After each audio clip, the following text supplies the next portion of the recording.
Well, howdy neighbor. Welcome back to Hammer and Saw Customs. I'm old brother Bill, jack of all trades, master of none. Today, we're jumping headlong into the Hoarder processing station. And as you can see, well, we're all done. We just lack finishing. No, don't get worried. Don't jump ahead. Don't go. I can see those mouths dropping eyes for the three of you out there that are watching. Hey, brother Bill, you got it done. You didn't show us any of this.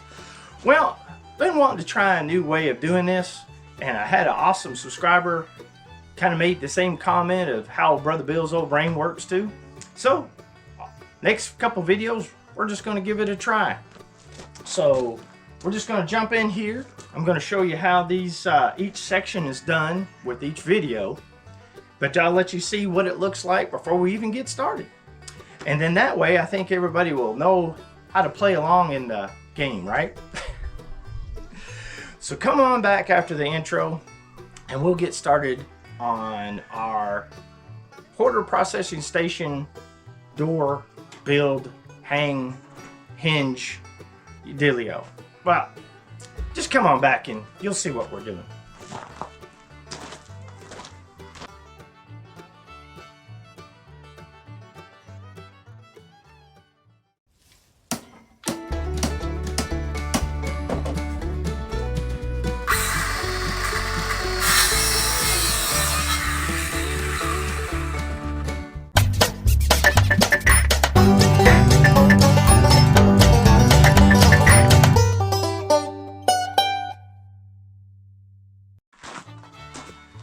Alright neighbor, what we're going to be focusing on today is our Z doors and our homemade locks.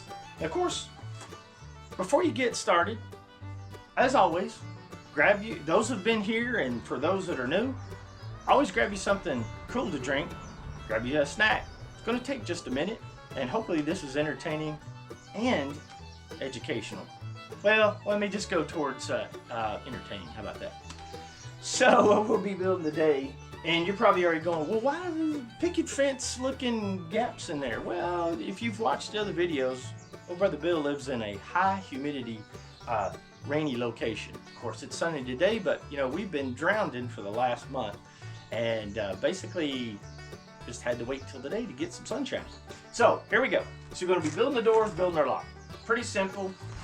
Door opens this way, or lock opens that way, door opens that way. Nice ventilation, nice storage. So, and as you can see, we've got two doors. So one lock, two doors open. That makes it pretty easy peasy, and you don't have to run around wasting time all day unlocking doors. So what we're going to cover right now is how brother Bill built these doors, how I'm going to hang them, and how we'll do the installation of the lock. Most of you are probably going, oh, we already have that. Well, just for those that have never done it, those that can't get out and do it, brother Bill is here to do the sweat equity for those folks that want to get that craving of building something but just doesn't have the time, capabilities, or the know-how. And I've always left this out for some reason. Brother Bill lives here on a nice little off-grid farm place location. And this is basically off-grid building for things that, you know, you don't have a lot of cash. We're using materials that you can find locally and having something that's functional. Hey, it may not look the greatest, but brother Bill wants something he can get done now, because as you can see from the gray, getting on that other end, not worried about all the fancy schmancy looking pretty stuff. We're looking for stuff that I can use now, because you know, when I'm gone, this will be, you know, the next guy's deal to deal with. I won't care. I won't be here. So with that, let's stop the yapping and get into build. All right. On today's episode of Off-Grid Desperate Housewives, we're going to be, like I said, doing the pallet wood Hoarder process station door. So what we've got is our regular cast of favorites, our flexible tape measure stick, our pencil, our triangle square, our drill maker 6,000, and our hammer drill screw getter done 5,000, and our sawdust making happener. All those are new tools to me, used tools to you, and throwaway tools from the guy that got rid of them. And the fact of the matter, speaking of those tools, is they have now reached a couple of years old now. So that's amazing that those guys are just, especially the way, you know, I mistreat them. So later on we'll be using a couple of commercial grade hinges that you know, are recycled, the screws that came with it, and a multi-tool of tools that we already have. Now, as always, Safety Steve says to, you know, wear our protective gear as always, like a hat to keep our hair out of a project, or in the project sawdust out of our hair. Some glasses, keep those old peepers safe. I'm not going to use any gloves, but you can use gloves, especially with pallet wood, because, you know, it's so smooth, you'll never get any splinters. No, you might, so, but Brother Bill's hands have, not going to need them for right now. Work clothes that are good and sturdy, keep you safe, and something to protect those old feet. With that, what I've done here is we've taken the old tape measure. We've measured our opening from left to right, and we've measured our opening from top to bottom, giving ourselves the proper gaps for the top, and a 1/4 inch and a 1/4 inch, because of our hinges we're using are about a 1/4 inch. So we want to give those gaps. Pretty simple. Brother Bill's also went ahead and marked, because this is what I want, giving it 3 inches mark from the bottom and 3 inch mark from the top, because that's where I'm going to install my top and bottom bracing boards. You could go further down, you could go further up. It's all up to you. This is how you want to build your ship, but this is how I'm doing this one here, and it seems to work for me. Now, on gapping, that air gap that I'm wanting to get, I'm just taking a simple 3/4 inch galvanized pipe. That's what I'm going to be using, that I've got laying around, because it's also my clamp pipe. So I put my clamps on here to hold stuff together, so that's exactly where I want to be. So let me get this set up. Let me get the pilot holes drilled, or I'll show you how to do that, and we'll keep moving along so you guys can get out there and play in your shop, yard, garage, tent, wherever, just so you can get your wood fixed. So let me get that kind of laid out, and we'll get you in here so you can see. All right, neighbor, so what I've done to get the ball rolling is, you already seen me lay out the door pickets. We've now laid out our cross support boards. I've 45 cut the ends, I think, just because that's what I wanted. Pretty simple. We've taken our old triangle or square, we've laid out our boards to get our 90-degree intersection. Try to get it as square as possible. We've used our 3-inch marker that we've got to line up our boards, and then you're just going to take the old pilot hole maker, make one there, and make one there. And today I'm using, as always for most projects, 2.5 inch deck screws. Reason I use those is they're handy as they can be. You could see, well, you do have to pay for the screws. They are kind of a little pricey, but I can use these simple tools without having to have an air compressor and a nailer. And here in the nice humid area, boards seem to twist and walk and back those nails out. And the fact that pallet wood is, you know, nice and straight and smooth, you know, no, it's not. So these help bring those pallet wood imperfections, those rustic, beautiful pieces of imperfections, into submission by holding them together really, really well. So let's go ahead and drive those in. So I've got 2 in the front to hold it down that way, and then I put these in at a 45 on the 45 cut. So Just rinse, repeat, rinse, repeat. And then you'll have your 4 corners kind of all stuck together. So next, I'm going to get on into the air gap space and our little decorative, you know, we're going to run our screws so they're at a 45, 45, 45. Try to give it some kind of cool rustic pattern. So let me get that set up and I'll show you what I'm talking about. All right, so we have laid out our pickets by using our pipe to give ourselves a nice little air gap, sliding those in just like so. These are already screwed in, so you slid this in, and then we've lined up our pencil mark that we made at 3 inches earlier. Also looking to see if we're in line with our other board. We know we're square-ish by using the old square there, because we squared up our ends.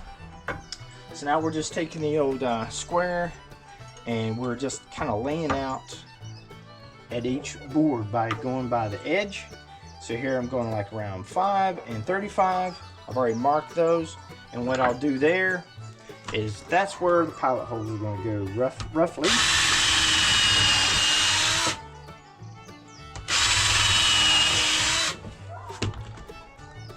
And whoa, where'd they go? There they are. And then what we're going to do is we'll take our 2.5 inch screws,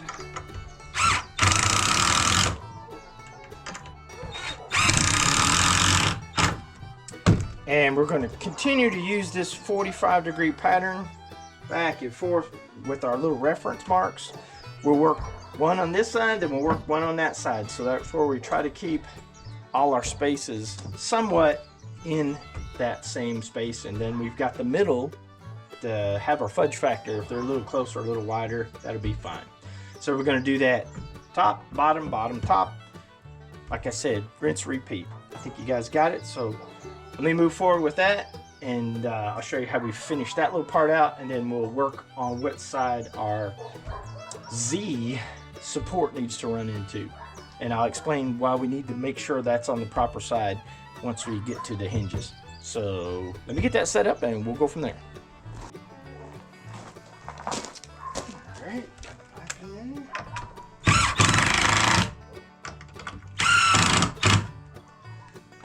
And all right, neighbor.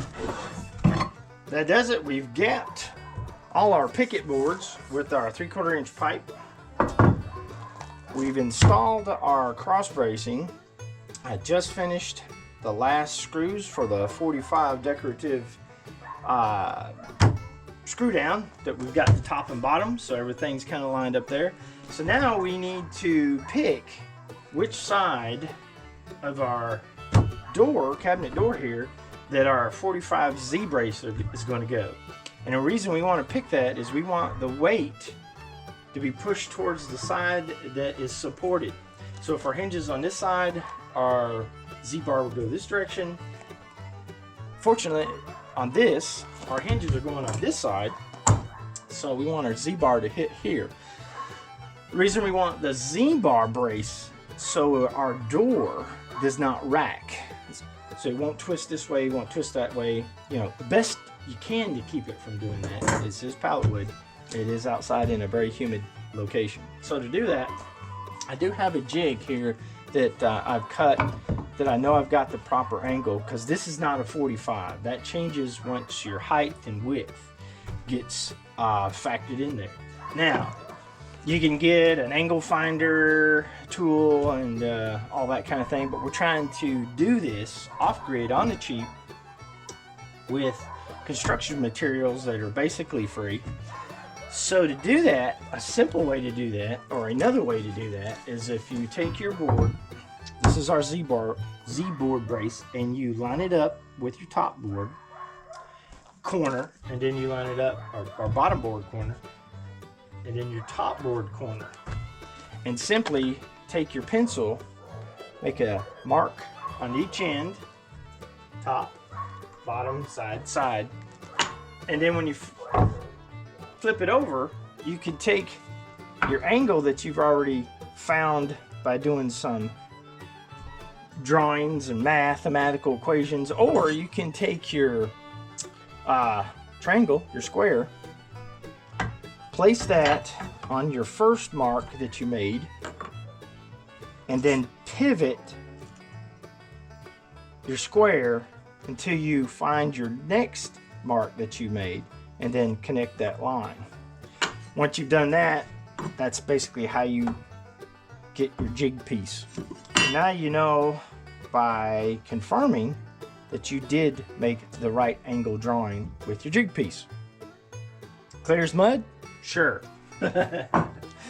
So now we'll take this over to the sawhorse and we'll use our sawdust making happener to cut this. Nope, we don't have a big fancy chop saw or anything. We're just going to follow this line along with our little sawdust making happener. So let's get over there to the sawhorses, zip this out real quick.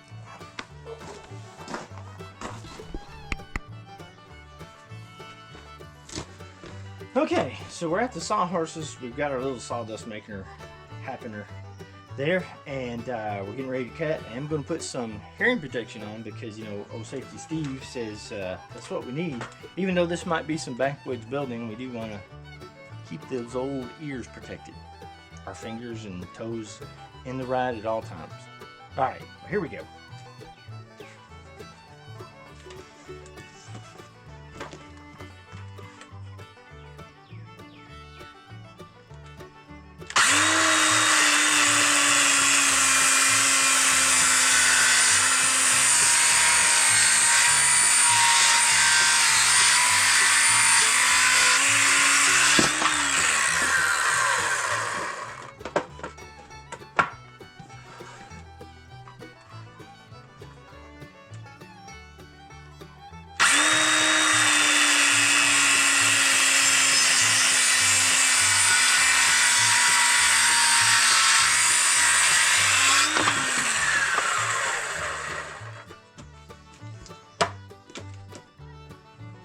Bada boom, bada bing.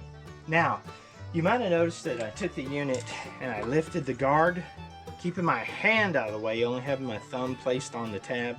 So when I did that, what can happen is when you're doing an odd angle like that with a free-handed sawdust making happener, is that the guide can actually bind and actually cause some issues.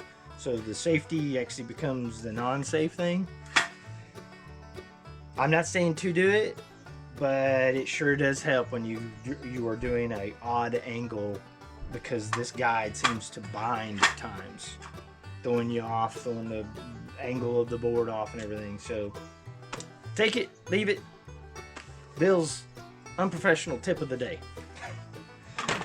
All right, let's get back over to the gate door cabinet face hinge installation, right?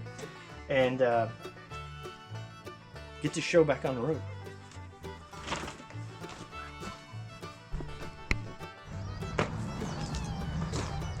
Alright, so here we go.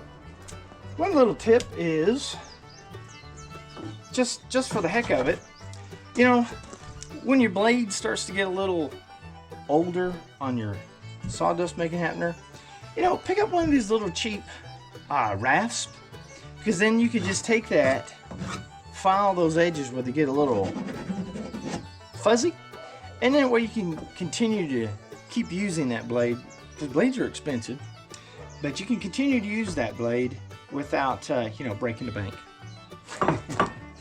Alright, so we've got our unit cut at our 40, or not our 45, but our angle that we've been looking for. And look at that, we just slide it right in there, giving our gaps about the same. We're tossing all our weight and our strength back to this side, because that's the side we're going to hang our hinges on. I've already pre-drilled our pilot holes. We're going to use our 2.5-inch screws. I'm only going to use one per board, because I think 2 per board is kind of overkill. And we are going to install a screw on the 45-degree angle here to tie those 2 ends together and keep that joint nice and tight.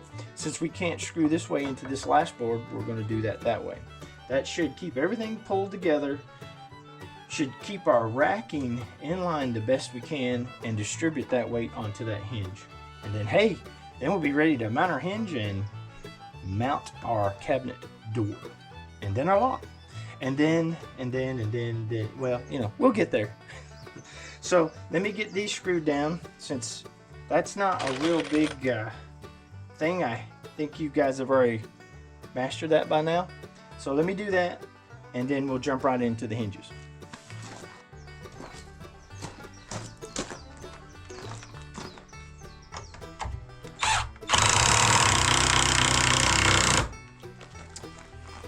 All right, neighbor, there we go. We've got our Z brace in, our top brace, bottom brace, our pickets, ready to move on to our hinges. So we've got some recycled commercial grade stainless, if I'm not mistaken, security hinges. Like, I need security hinges, but hey, they were free, so that's how it goes. So I've got you pulled in here. Basically what we're going to do is we're going to just line it up with this brace. Not that we're going to attach it here, we're going to be attaching it here, but to get some uniformity, we're just going to bring that all the way down till we're flush with our inboard. Real simple. Just going to draw some circles. Put that back up there. Same thing here. We're going to open that bad boy up, get it lined up, bring it right on down, flush with our board.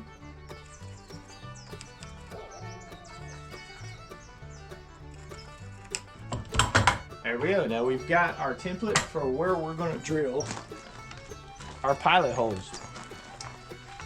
You're going to want to use a smaller diameter. You don't want to pull all that wood out. You just want to get something that's going to displace enough of the screw when it goes in, it doesn't crack or split this wonderful pallet wood. And when I do that, some people may take a punch, maybe you don't have punches. Well, you just take the end of the drill bit. Since this is soft wood, you kind of just give it a light push. That'll make a nice little indentation. And I'm only going as deep as what our screw depth is. Now, you can put a mark on here, you can put a piece of tape on here, but actually, luckily, the drill bit threading is how deep I want to go. I already held that screw up there, so it's pretty much perfect. So we're just going to rinse, repeat. Like I said, center, give it a little push. You now made your indent right in the middle of that hole that we've got there. So I'm just going to rinse and repeat, and then we'll get the hinges screwed on and attached. So let me get that done, and we'll be right back.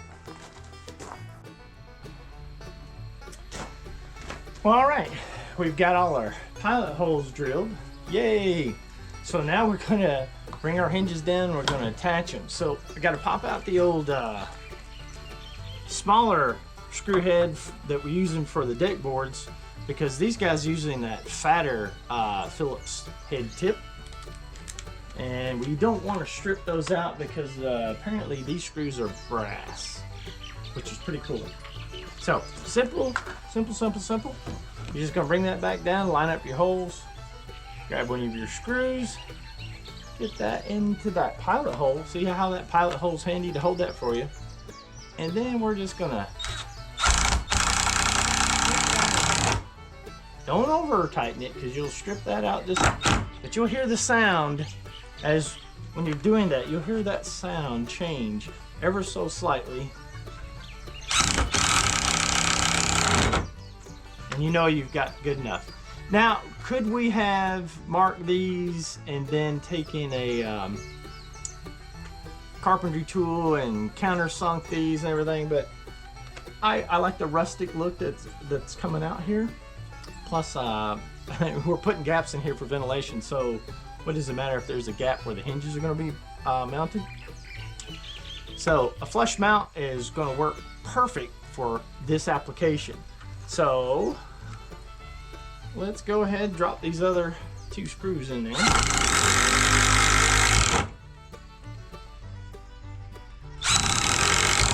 And you can hear that sound. So you don't want to over tighten those.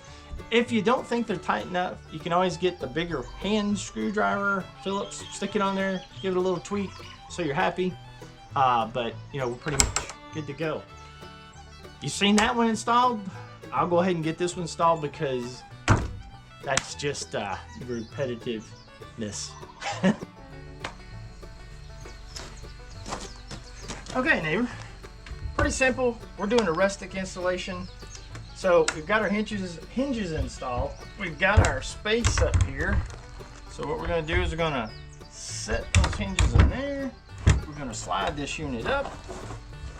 Brace it with our, our other set of hands, our knees, our elbows, our back. We're going to use the old, the old level, the old thing I hate the worst. But we're going to go across these hinges here to see where we can make this as about as level as possible, considering we're using pallet wood. And even though that looks pretty good, that's in between the two lines. So we're going to take our pencil again.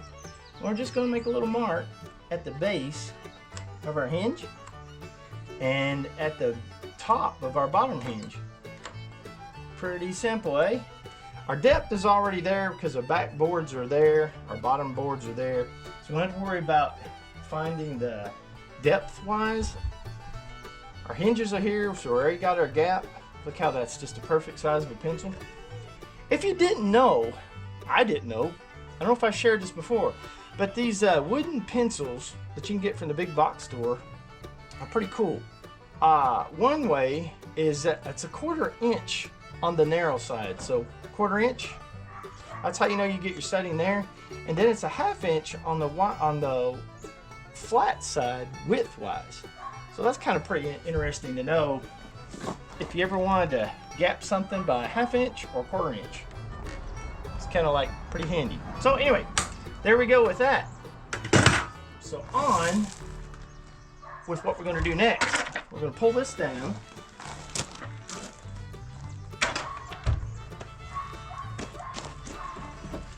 We've got another hinge, thankfully. And we're going to do the same thing. Like when we had our door up here, we're going to put that against the back wood brace so we know that's how far and how deep this hinge is to go. And then we're going to use our mark that we made here is our bottom stop. So once we put that there, we know this is where the other hinge goes. So we're going to make our little circles once again. And then we're going to do the same thing on the bottom.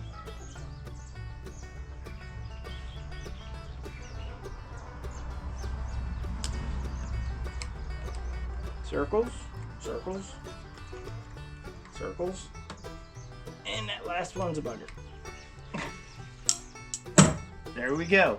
Now, all we got to do is drill our pilot holes, and then we're ready to mount our fence. So I'll get those pilot holes. You already saw that. You see how that goes. And then I'll get us some supports out here to hold up our door. So when we go to put in our screws, we're not trying to, slip a disc, pop a shoulder out of place, because, it's just me, myself, and I. And those other guys are just plumb lazy. All right, stick with me. We almost got the door hung, and then we'll get onto our little locking mechanism. So come right on back.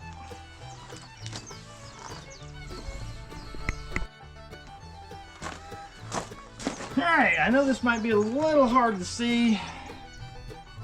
Got some clouds that came over. It's not as sunny as I wanted it to be today, but it is what it is. We've got some bracing down here just to get us up in the general area, but it looks like we're going to have to play with it a little bit. So what we do is kind of angle that hinge till you can get to your first screw.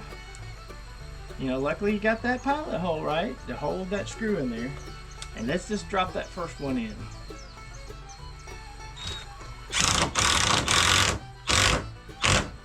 Oh yes, sweet. Now let's go to our bottom one. Get that hinge kind of worked in there.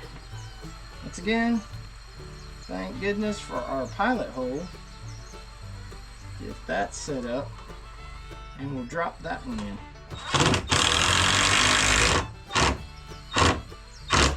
Oh, it just bring it right around. So I'm going to put one more in the bottom top, just so I don't lose that beautiful, perfect square alignment. There we go. And then we're just going to rinse and repeat with all these screws.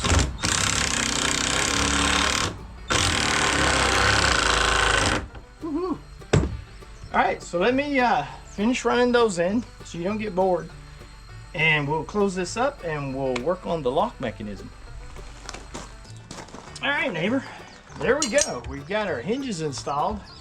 Our door comes up there. We got a little spring in it. That's great because that's how I want that lock to be able to hold those nice and tight. So what I've done is that I've measured down to the area I want. So I kind of stay in line with the other guys. That's kind of up to you, either from the bottom or top. You kind of decide where you want your lock to land. I have already drilled a hole right here, and what that is for is for our bolt. But what we've got to do now is I've cut a pallet 2x4 pallet top support. I've 45'd it on each end. I've given it a light sanding so there's not a lot of friction. And then I just kind of edge the end off so it doesn't have that flaky, spiky end that you get when you do a tight 45. That's going to go in this area, and I want to line that up pretty much with that. So to get to that point, what you want to do is you want to take that measurement of how wide that is. So when you make your spin lock or keeper, you got just, maybe a little 1/8 of an inch, 1/4 of an inch on each side. So now what I'm going to do is to get the center of our hole, we already know this is 3.5 inches wide. So that means we're going to go 1.25 inches to the middle. We already know this is, 10.5 inches. So we're going to go 5.25 inches.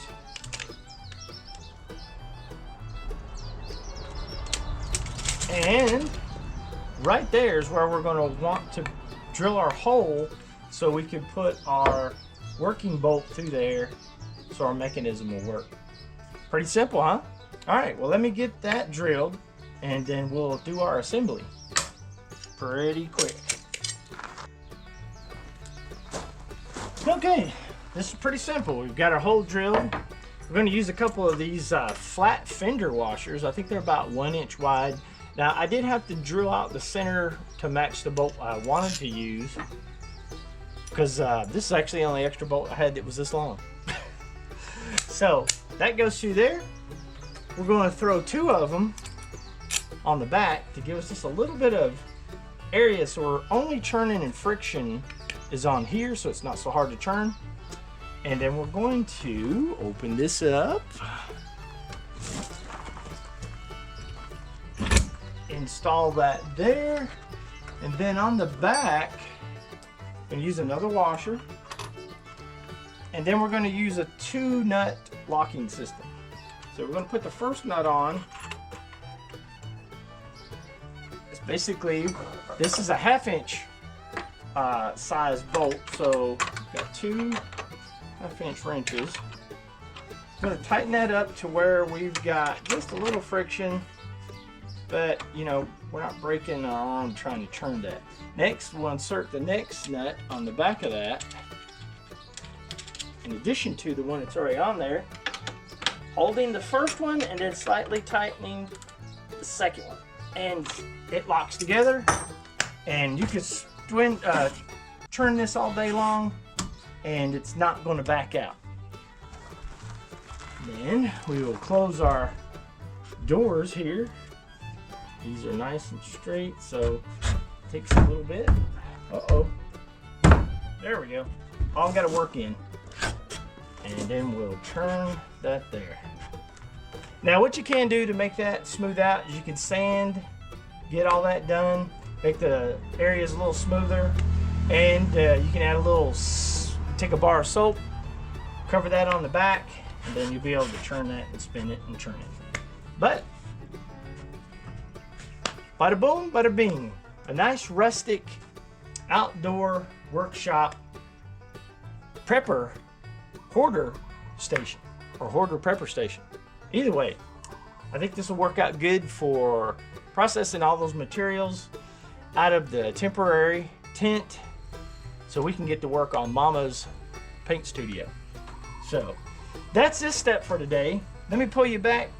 We'll let you get a gander down through here, and in the next video we'll move on to the upper cabinets or the end cabinet, one of the two. We'll get there together, so stand by just one. That's right, neighbor. As you can see, we've got all our bottom doors on, you know, our little spinner locks and our doors, hinges, and all those things of that nature. That one we just put in right here. I'll have to do a little sanding. It'll work smoother, always tweaking. But there you go. For little to nothing with used materials, you can have a nice little workstation like this. I've already got some of the top cabinets in, and as you can see there in the back, we've got our tall storage, which is going to go here on this end, which I'll show you, and then we'll do it. Just like we've got this to finish for the up top cabinets. So here it is. We'll get to it here. But that's going to close it out on this video. I appreciate you guys stopping by as always.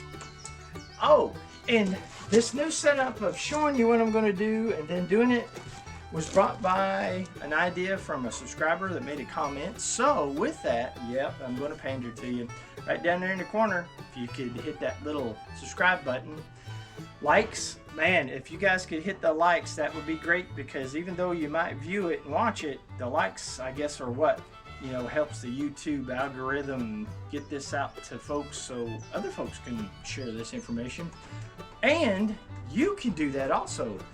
Hit that share button. Share with your friends, families, those that like to be handy, those that are off-gridders, those who are not off-gridders but would like to do some wood projects themselves, and or you know of any of those folks that can't get out but still enjoy the fact of seeing something still handmade, maybe share with them as well.